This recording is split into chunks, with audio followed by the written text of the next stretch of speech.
Hey, what's good everyone? Brody here, and I'm going to show you all how I produced the beat for the NITEMAN by SEWERPERSON.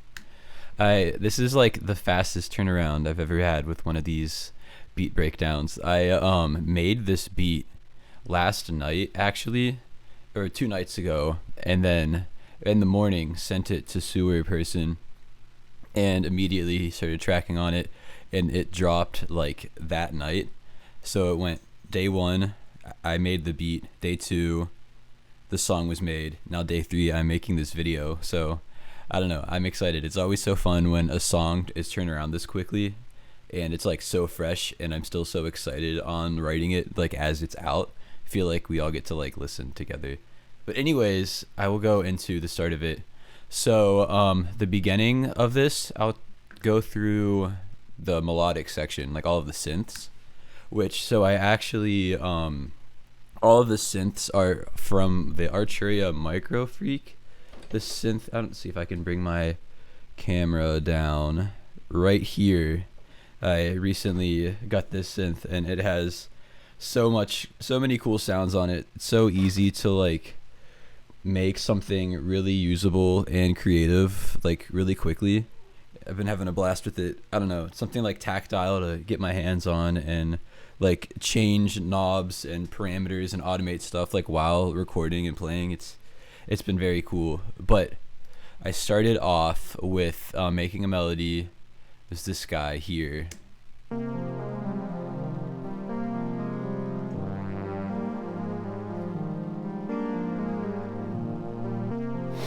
And I recorded it twice and panned it left and right, and each time I like slightly changed the sound a little bit. So all the way on the left we have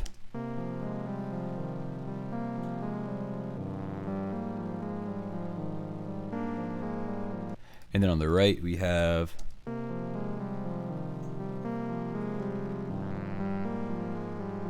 so it's just like little EQ differences and slight things like on the Micro Freak itself. But I really did very little mixing because the sounds were so nice on that. I recorded that through all of the melodic stuff. There's just a like high pass, kind of getting rid of some of the low end. So yeah, that was like the core of it. I made this sound as well, which I believe, yeah, that I did some processing on, but the source of it was from my synth. I started with this sound. Let's see here. I'll play it. Nothing on it.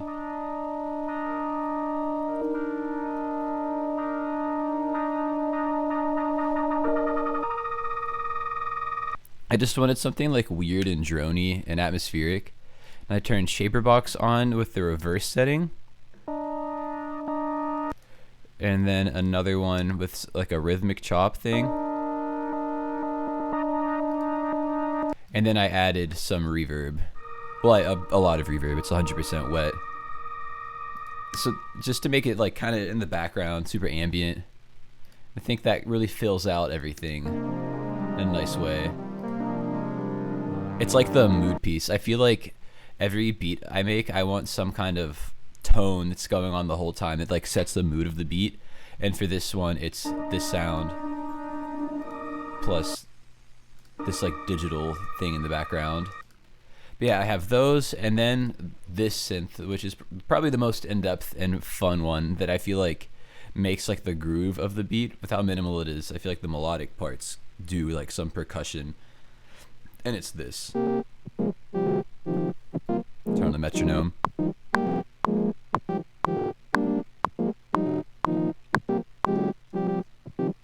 I love how that turned out. So by itself, it was just like a slightly different version of the main synth here.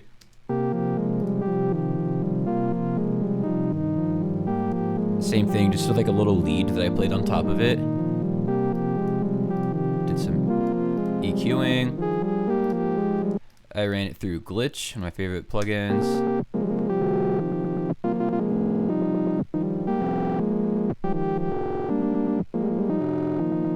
And it's set to beats of 3, so it kind of almost like in a polyrhythmic way kind of dances around and never repeats the same way on the like in the 4/4 kind of groove we have going on.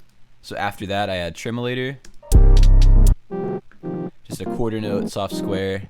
I made it rush a little bit and swing a little bit, just kind of made it slightly off the grid and weird, because I feel like a lot of this beat is slightly off, and I liked the sound of that. Then I just brightened it a little bit.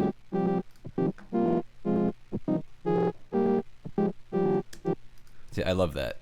But yeah, so that's all the melodic parts from the synth. Then I also have a brass, like synth bass kind of thing. Serum from one of Shinju's sound packs. Super stereo, kind of weird. I also have like this arp going on just to automatically make it hit eighth notes.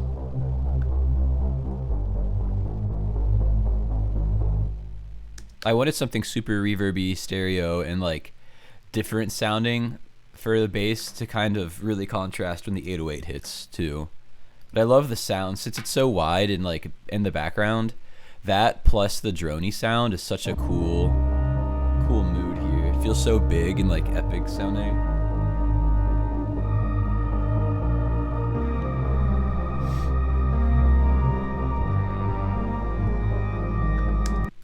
So yeah, that's it for the melodic side, and then we go into the drums, which is it's interesting. This is layer-wise one of the more simple beats I've done in a while. This really just 4 parts for the main drum, but I feel like it's so much like texture that I'm playing with and interesting things, like making those simple parts, like making each part do a lot, if that makes sense. So first we have this hat pattern.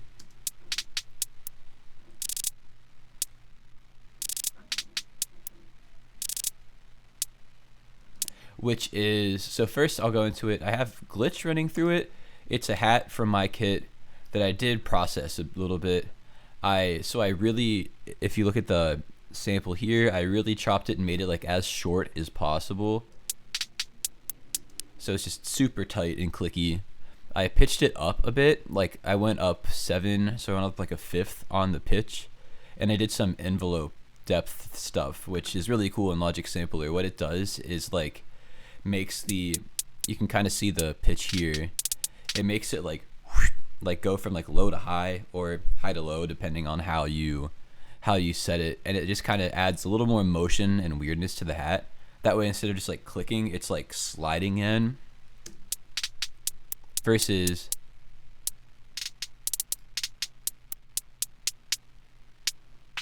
you can start to hear it a lot if I exaggerate it. But it's just a bunch of little subtle things like that. So yeah, the hat pattern, I'm using a Logic step sequencer. Changing the octave a bit, some note repeat stuff. And then I throw glitch onto it, just because I wanted the specific, like at the end of the bar, I wanted some like reverse stuttery kind of stuff happening.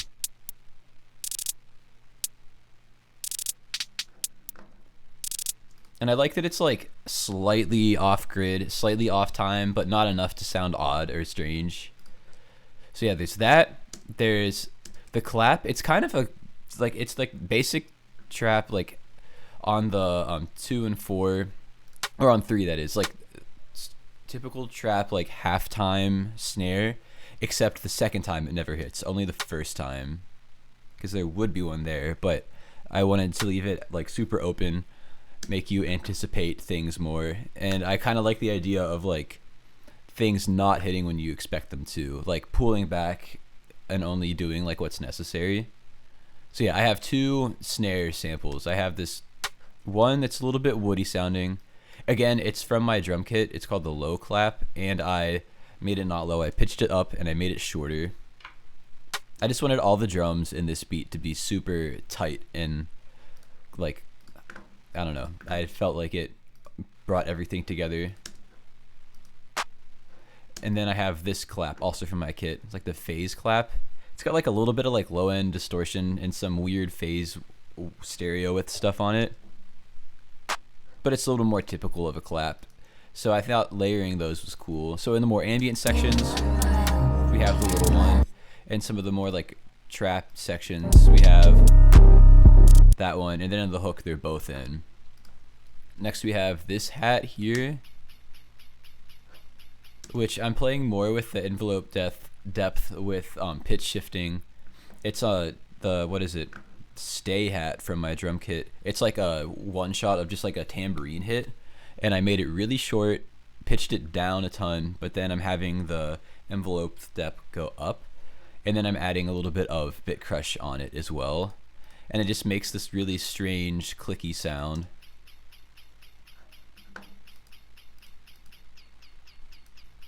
And I just love that. It's cool texture, and with how open the hats are, I wanted something like rhythmically just going in eighth notes to keep momentum going. But it's more felt than heard, really. Like, I just wanted something super subtle in the background. So yeah, and then to contrast all the super tight, high-pitched, like small drums, I'm using the long plug 808. It's super like sustained and big, and I don't think I'm doing anything interesting on it now. It's just as is, just turning the volume up, feeding it into my soft clipper on the master to get it distorted. But yeah, to contrast the tight drums, it's just super low, super growling, and like long, like it rings out the whole time on the hook. And I thought about pitching this beat up a little bit because the 808s are almost too low, but I kind of liked that. I felt like it added to the uneasiness of like some of the lower notes, like hitting weird, being super rumbly, just very big, uneasy.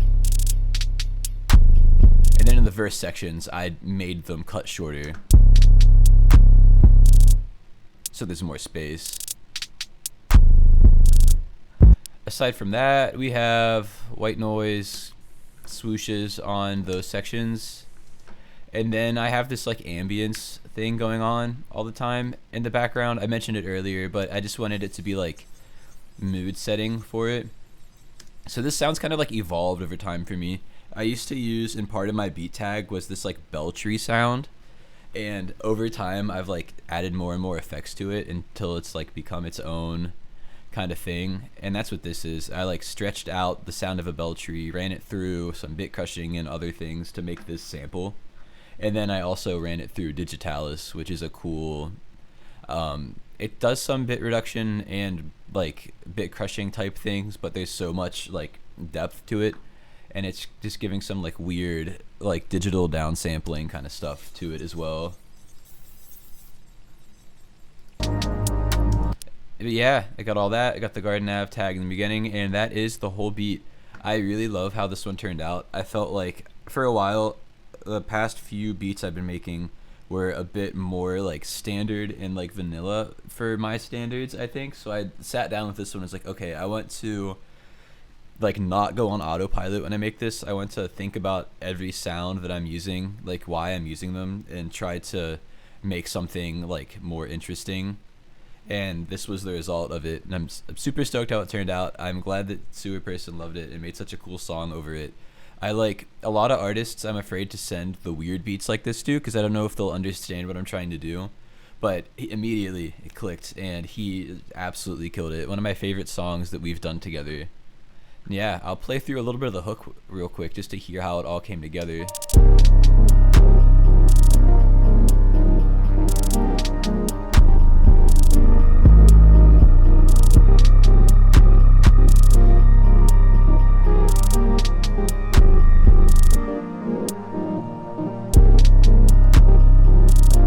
So yeah, simple beat. Sometimes less is more. Sometimes diving into the details is worth it too. Yeah, if you've gone this far through the video, I appreciate it. Thanks a lot for watching. Thanks a lot for listening to the music. It means a ton to me. And yeah, I hope you enjoyed it. This is how I made the NITEMAN beat. Peace out.